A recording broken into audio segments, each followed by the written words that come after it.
I expect you'll try. I've programmed the Labyrinth's mechanical warden to kill you on sight. I'm sorry to have to do this, but I can't take any chances with you. You were my greatest success, and my greatest disappointment.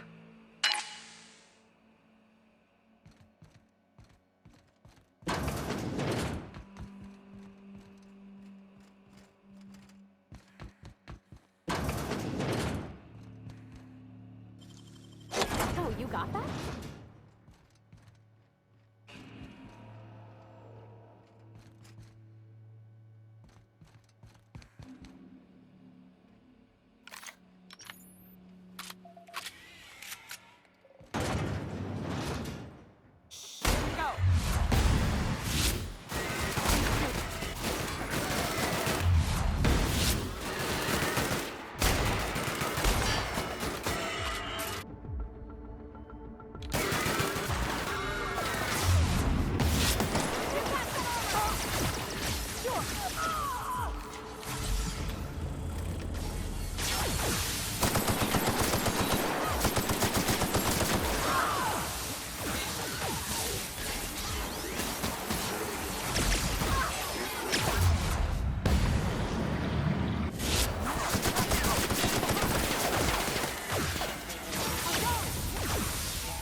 Done, Captain.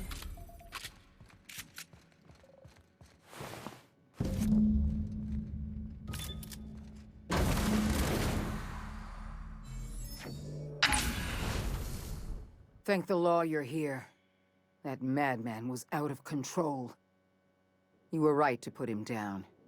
He was too far gone to be of any use to us. And what about you? You aren't hurt, I hope.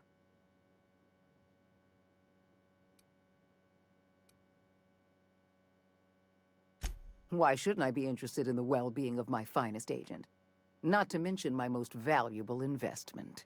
You've put down the worst riot in our history, rid the colony of a dangerous madman, and saved my life.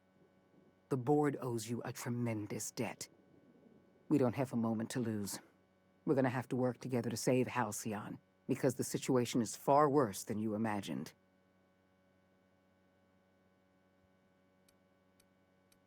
I would like nothing more than to celebrate your victory, Captain. But we have a serious problem on our hands. We've lost all contact with Earth. It's been 3 years since we've received a message. We've had no contact, no signals, nothing. Earth has gone dark. 2 years ago, the Earth Directorate's frigate disappeared en route to Earth. We don't know if they ever made it. We don't know if there's an Earth to go back to. So we've got to make do on our own. Seems to me that'll make us stronger in the end anyhow. We must find a way to carry on by ourselves. For better or worse.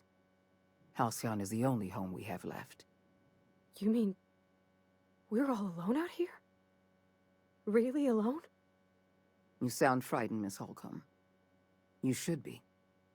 Fear sharpens the mind. We're alone, Captain. That's all I know for certain. Whatever happens to this colony, we're going to have to deal with it on our own. Returning to Earth is not an option. Yes, we do have a long road ahead of us. But I have faith in you. The service you've done for this colony is nothing short of extraordinary. You're the reason I'm still standing here today. The board will survive because of you. And as the board goes, so goes Halcyon. It's time we carried out the program. I trust I can count on your support, Captain.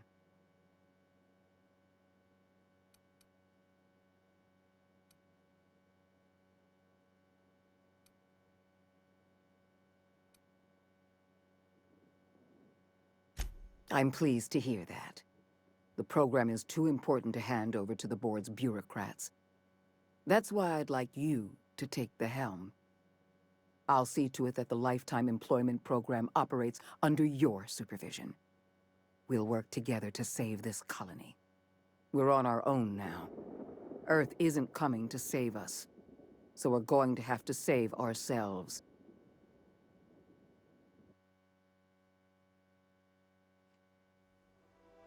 The OSI teaches that everything in the universe happens according to the grand plan. But the stranger that arrived in Halcyon was an unplanned variable. From the moment he landed in Emerald Vale, his actions altered the course of history. The riots in Tartarus ended in a total victory for the board. Without any significant threats to challenge their power, the board asserted their control over the colony. The Lifetime Employment Program began immediately, and the people of Halcyon did exactly what they were expected to do. They obeyed. Sophia Akande converted the labyrinth from a prison to a processing center. She jettisoned the original colonists out of the Hope and transformed the ship into a massive storage facility. One by one, the workers of Halcyon surrendered themselves to the program. They arrived with their families and their friends, their colleagues and their neighbors, and then, one by one, they marched into their stasis chambers. As the workers of Halcyon slept in their hibernation chambers, their settlements became ghost towns, left behind by the board to be reclaimed by nature. Only Byzantium remained, a shining beacon of civilization in an otherwise abandoned colony. The people of Byzantium spent the rest of their days gorging themselves on their stockpile of resources. As for the workers of Halcyon, they never felt the effects of the collapse. They never felt anything at all. As the board began to enact the Lifetime Employment Program, Sanjar and Zora brought another option to the townships of Terra 2. Many workers joined MSI, bolstering Sanjar's ranks and giving Zora more forces to work with. Though none of Sanjar's policies spread to Byzantium, many smaller townships that might otherwise have been shuttered thrived under his and Zora's combined leadership. Bolstered by her status as savior of humanity, Lilia Hagen ushered sublight salvage to a new golden age. Her company grew bolder and more transparent over time, muddying the line between lawful and criminal for the entire colony. The sublight family would thrive for years to come. Edgewater's cannery met its production quota for the first time in 3 years. As a result, the adjutant rewarded every worker in Edgewater with a place in the Lifetime Employment Program. Reed Dobson was granted 25 years in suspended animation. However, a computing error adjusted his duration to 250 years. A trouble ticket to resolve this error remains open. While the groundbreaker remained mechanically stable, the changing times forced Junlei Tennyson to make some difficult calls on behalf of her community. The work of maintaining independence was an uphill climb, and she found herself caving to bad faith compromises with the board. time will tell if the groundbreaker can endure. As smaller settlements were swallowed up and their workers drafted into the lifetime employment program, Byzantium continued to thrive. While its citizens lived in decadence and extravagance, a small cadre of scientists worked to solve the nutrition crisis that threatened Halcyon. No one else much noticed the townships that disappeared from the map, or the luxuries that slowly lost their luster year by year. Your influence further cemented Ellie's perspective. She understood she could never truly rely on others, so she set about making sure she wouldn't have to. With a steady income from the life insurance payouts, she was finally able to afford a ship of her own. She enjoyed a long and infamous career running missions across the system. Some of them were even legal. As the board reasserted control over Halcyon, Felix came to realize that his life as an upstart rebel had come to an end.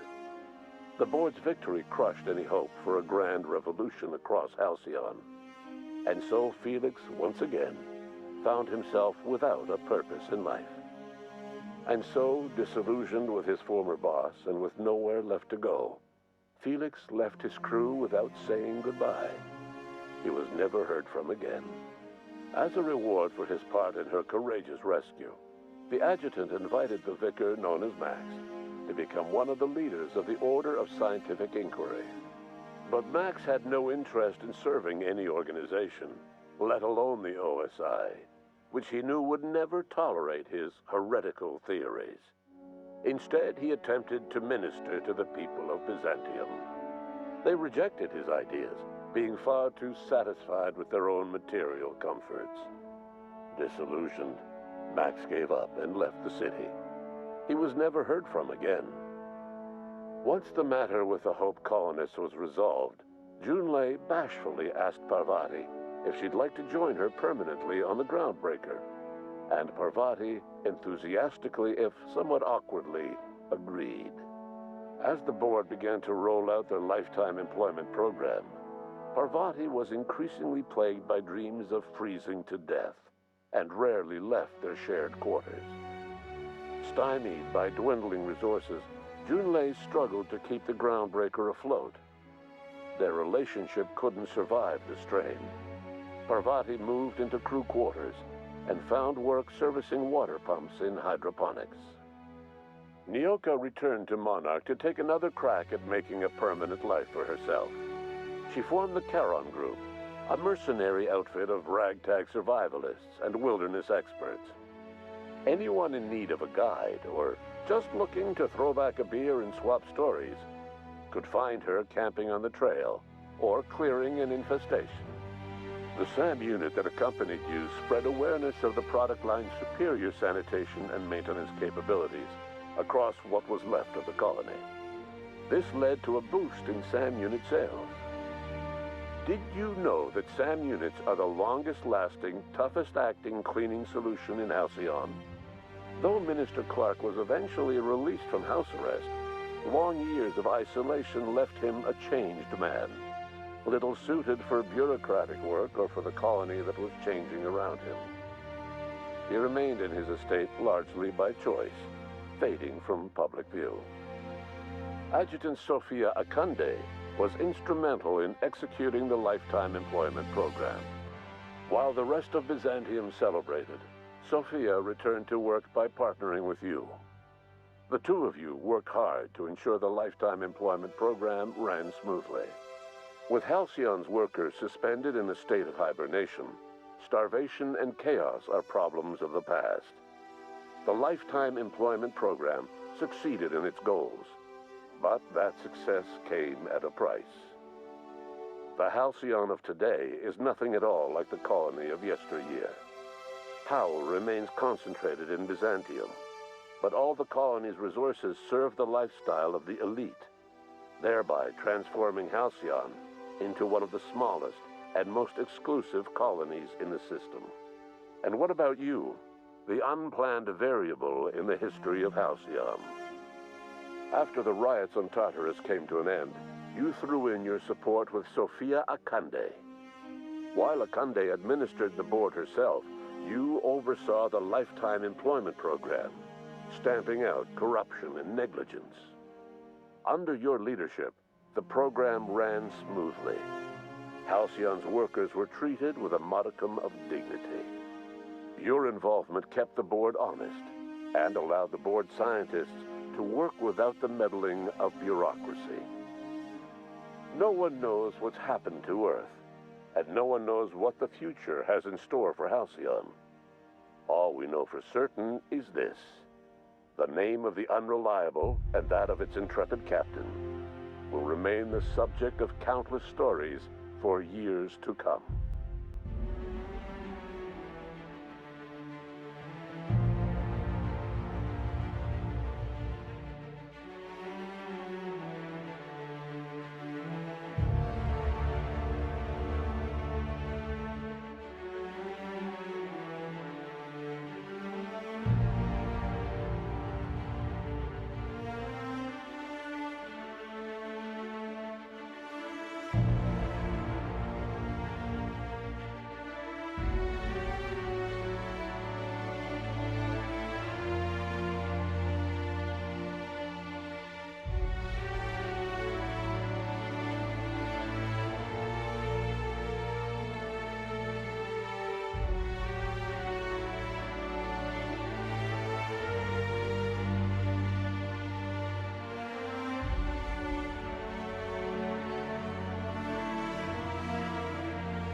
So, da sind wir durch mit der Grundstory, mit der Hauptkampagne plus allem anderen.